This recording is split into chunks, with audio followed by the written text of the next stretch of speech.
wanting to do podcast for?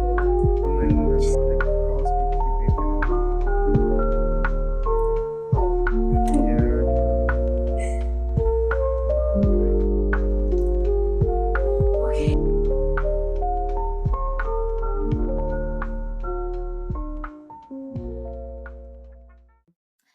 Well, welcome back. We are continuing with the second part of episode 5. This is The Sounds of Whatnots, and I'm still your host, Jocelyn Joss. We had a lot of questions that came our way on the social, so thank you very much. Now, the next question says, I think this one is from Lucinda. Yeah. She says, as a trained actress, what kind of roles has shaped your career? I don't know if I've had enough roles throughout my career to say that any role has shaped, my career. I can tell you about the best moments I've had playing an Afrikaans character and playing an English character, and the one being a teacher who's very bold and rough around the edges, and then the other one who's a doctor, informed, educated, very sophisticated. But I think I haven't had enough roles yet to answer that question, but I do think that I wouldn't want to be typecast. What I mean with typecast is I wouldn't want to play the same character in every movie, in every series, in every soap opera. You know what I mean? I do feel like that is limiting the skill and the talent that I believe I have. So I haven't played enough roles, which is why Netflix. Oh. Like it's just laughing here for me. So yeah, the next one says, what advice do you have for the young brown skinned girl who wants to enter into the entertainment industry? Yo, I think I would want to give advice like my mother did. When I asked my mother, what does she think I must do? She said to me, I don't care what you do, as long as you are happy. However, that was a million years ago. You know what I mean? Now, I would say make sure that you inform and educate yourself, not just about the industry, but the people in the industry. Because this industry is very people driven. It's about who you know? And then once you do that, make sure that you find your niche in the industry. You do not have to study acting, whatever it is that you want to do in this space. You don't need to study it. But studying it and having the degree for whatever you were doing within the industry, I think that gives you a little bit of a level up. Some agencies want to work with people who are trained. Some agencies don't care if you're not trained. But the fact that you are going to get a piece of paper behind your back means you are investing not only in your talent, but in your brain intelligence. Not only are you now investing in your art, but you are making sure that you are fully geared for the industry that you are in. So all I'm going to say is make sure that you have alliances, make sure that you know your niche, and make sure that whatever you do, you know which path you are walking and who you are walking with in this industry. It's not an industry that you can just play around with. I promise you that. It's one of the industries where you have to have a thick skin, cry and smile at the same time. That's unfortunately what the industry brings. It also doesn't bring you security. So make sure that you are the type of individual that would be okay with being on air one day and then the next day you being told you're no longer here. Or being casted for an episode and then when you arrive to shoot, you find out that no, they chose someone with a bigger following. You know what I mean? So yeah, it's important to belong to an agency. It's important to be educated in the industry and to know where you belong because it's a big industry, but there's a corner for all of us.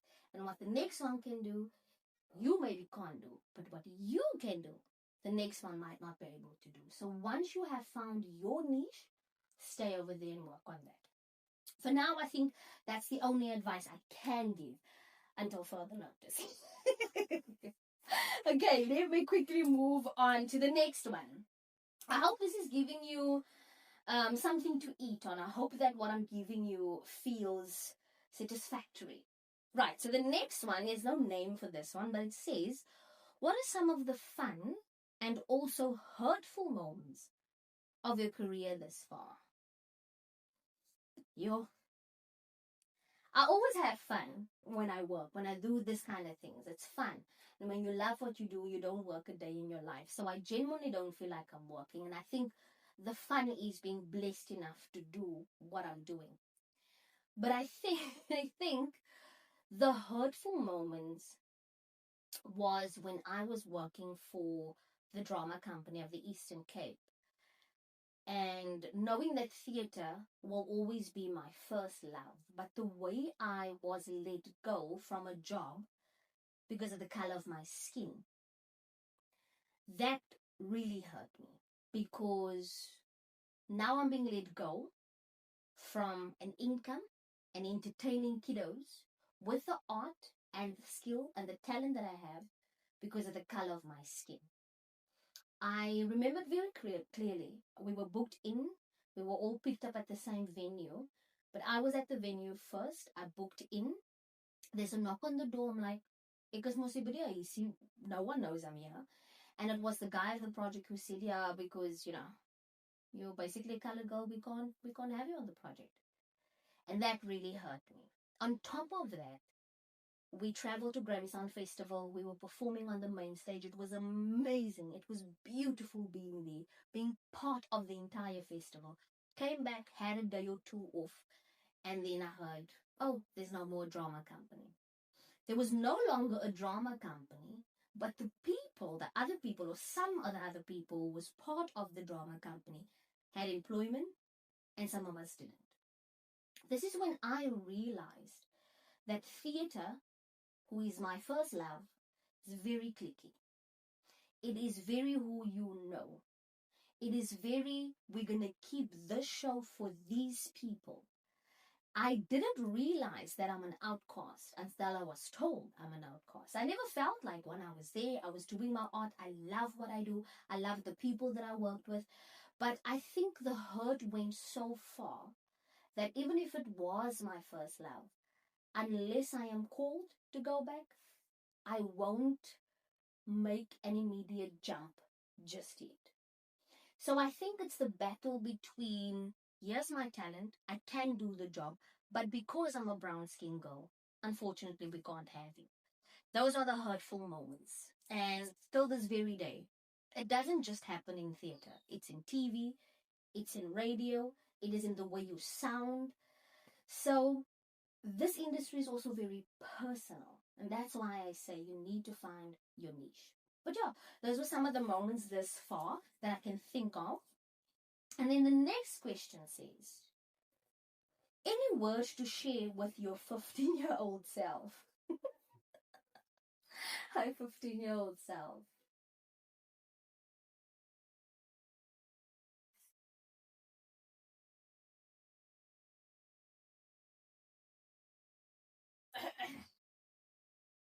I think I will tell her that she's okay. She's okay. Why did I even choose this question to write down? I should have just ignored it. No. I'll tell her that she's okay. She made it. The abuse made her stronger. And the 36-year-old self can now tell the 15-year-old Jocelyn that what you experienced at that age is now your testimony. So I did not plan to become emotional, but yeah, I will tell it that we are safe. We made it. And it's okay. And I think safety was one of the main things. It's knowing that I'm now living answered prayers. I think that is what I will tell her. Right. So the next question says, can you share a bit about your journey into radio and how it began? Well, I studied radio presenting. It was part of my drama studies. And I always knew that radio was a love of mine. And I knew that you had to start in community radio before you even think about commercial radio. And then I spoke to a few people in the industry, and I had said to the station manager at the time that, listen, I want to be part of this. This is what I can do. This is what I would like to do. She ignored me. I was like, no, what am I going to do now? In the meantime, I saw an audition for an online radio. At the time, it was the Beat Radio. And Tinkler, I love him to death. He is an amazing guy. I really, really started my radio journey with him on the Beat Radio. And he started getting me into voiceover artistry and things like that. And he genuinely built my confidence just by asking me, do this for a project. Just this is really a business that you can do. You shouldn't stop here. You should really venture into this. And I think that is where I really started investing into the radio side of my career. I think a year then passed, and I spoke to Rosh, and I said, Rosh, what is it that I must do? And Rosh came through. She gave me a few tips. She said, just do this, do that, prepare this, do this, without even, being selfish about it or questioning me or even taking her time to get back. She really was by my side. I did what she said I needed to do. I contacted the same manager that I contacted prior to being on the Beat Radio, and she was interested. I had a meeting the afternoon. She said to me she really, really likes the interaction that we have, and she can obviously hear that I'm trained.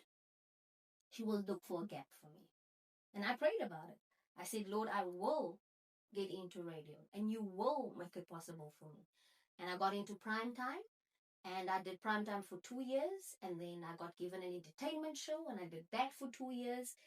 And now we are gunning for commercial radio. Yes, sir. You understand what I'm saying? But a lot of people think that radio is just fun. It's not. It honestly is the full length of a workday in 3 hours. Trust me when I say, talking might seem easy, but when you have to do it as a career, it's not that easy.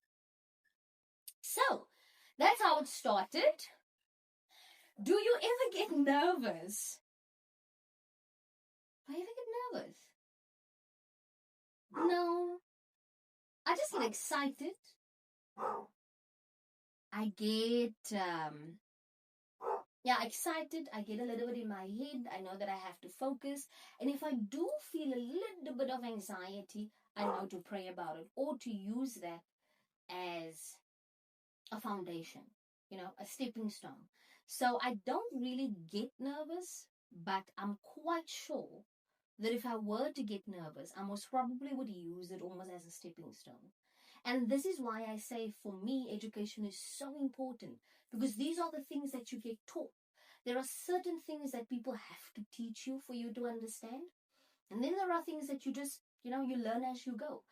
But I was taught at theatre school, I was taught in acting class how to use your nerves and make it a stepping stone for you, how to use those nerves to be able to perform in front of thousands and hundreds of people. So I feel like this is why education is so important for the industry that you're obviously going to be in. And then I got asked, theatre or TV? Both. I will do both. But the acting is different. Theatre is extremely flamboyant and out there and big. So I come from being theatre trained into TV, where I now have to bring my acting down. So instead of doing this, it's now this. Do you see what I'm saying? It's something that you have to adapt to, but definitely both for me. Absolutely. Okay? If you could capture the core message of your show with a personal story, please share. Ooh, and I can capture the message of my show with a life story. I think it's the story where I asked my mom, what does she think I must do with my life? I think I was in grade 10 or grade 11. And she said to me, my kind, I'll feed die straat solank jy gelukkig is. And I think the reason why the core message of my show is anything goes is because you do not know what topic, conversation, interaction makes the next one happy. So if I can provide a platform for someone to come and find a little bit of happiness, then I feel like I've done my job. And I think that for me is the core message of the Sounds of Whatnots. Come here, share your story, but also be at home. And when you leave with smiles and happiness. And I promise you guys, I'm not joking when I say when this house is full. Today it's just Mac and I, but the way we are bantering and laughing, one would swear it's a full house. So I think, once again, even the core message of the show also is illustrated through the people I have. Because the people that I work with, they are also genuine people. They are happy people. They are people that come and knows this, and this is what's up. So I think everything sort of ties together, if I'm making sense. Okay, so I hope that answers what you asked. The next question says, what is something you learned from your guest? Oh, that I'm patient. Not necessarily my guest, but from everybody that is part of the podcast. I think the podcast came to teach me patience. It really has. And it also came to show me that even though I am an only child, the crew that I have around me started feeling like my siblings. I keep on telling them they're making me feel like I'm in the room with just all my brothers and everybody's home for the holidays. I promise you guys, when all the guys are together, it's a madhouse, an absolute madhouse. But I think what my guest has taught me is that I'm exactly where I belong.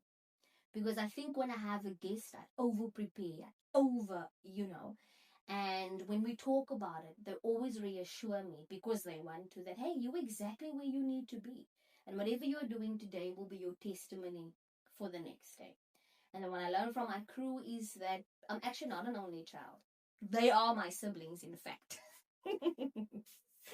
So, the next one says, what is next for you and the podcast? For me, I just want to work. I just want to act. I want to MC. I want to get into commercial radio. I want to get into commercial podcasting. I want to belong to networks. I want the Lord to align me with my career builders and wherever He wants to take me. I do not see myself doing anything else than in the industry, because I believe I was called for it. But I also believe with a podcast, we want to take it bigger. We want to make it an entire show. So we want to belong to broadcasting houses. And when I say we want to, I'm actually meaning we're gonna, because, we do nothing without the Lord. So the podcast, bigger, different platform, bigger venue, and bigger broadcasting. I don't want to say too much because I'm still leaving it where it needs to be, but that is where I see. And I also want an amalgamation of artistries, whether it is podcasting with TV, whether it is podcasting with radio, whether it is podcasting but you're on the wheels and you go to Grandstand Festival and car. You get what I'm saying? So just growth in any way possible. Because I'm open to wherever this needs to go. I don't know about you, man.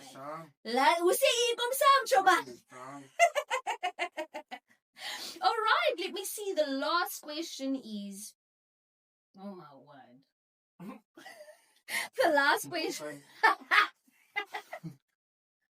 The last question says, do you have any advice for any of the brown skin people in the industry? I don't even think it's just advice for brown skin people. I think it's just advice. I think it's so important to remember that the industry is big, but it's small. Number one. Number two, you have to understand that we are now living in a digital world. I'm telling this to myself as well. You cannot present your work on a state-of-the-art level, yet your social media portrays vanity, evil, beef, vulgar language. You are never going to get to the peak of your career, not because I said so, but because what you portray of yourself on social media contributes towards your growth. And at the moment, if you're going to be a rapper, singer, actress, artist, MC, voiceover artist that creates beef, no one is going to want to work with you. So what are you doing? You're not using your digital platform to grow your career. No, you are busy with career suicide. That's what you're doing, career suicide. So I think we're going to have to learn how to roll with the times. And also, once again, you have to understand your niche in the industry. Not every role is for you. You can't MC every event. You can't voice over every event. But I also believe that we are in a battle at the moment because we as trained artists are not getting the roles, not because we're not good enough. It's because we're actually brilliant, but we have 10,000 less followers than the next person. So what are you telling me, who is now educated and all degreed up in this industry? You're telling me, take a career and go find, something to play with. We're rather now going to partner up with someone who's got 10,000, 20,000 followers. That's a slap in our faces, because then I can go and say to SA Cricket, oh, I've got so many followers, let me play. You get what I'm saying? I feel it's rude. It's disrespectful. There are people who genuinely spend their lives studying scripts, designing character bibles. There are people who go on ventures for many years to find characters, to play these roles. There are people who genuinely, all they want to do is act. They give everything they have to this. And then we lose that because someone's got more followers on TikTok. It's unfortunately a battle. It's rude.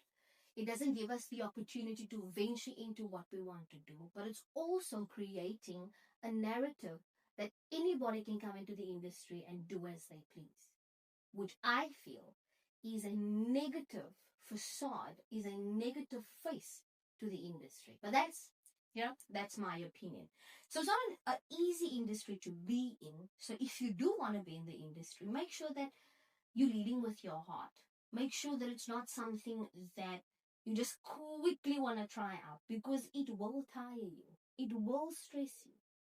But you also have to be in love with what you do, in my opinion. Otherwise, all you're going to do is work. And ons wil die hele dag werk. Do you understand what I'm saying? But anyway, I think for now, those were all the questions. If you want me to do another episode like this, or you want to get to know more about me, my life, where I grew up, and where I'm heading, you are more than welcome to leave a comment at the bottom of this episode, or you can contact on my socials, like I said, Jocelyn Joss / the sounds of Whatnots. We're done.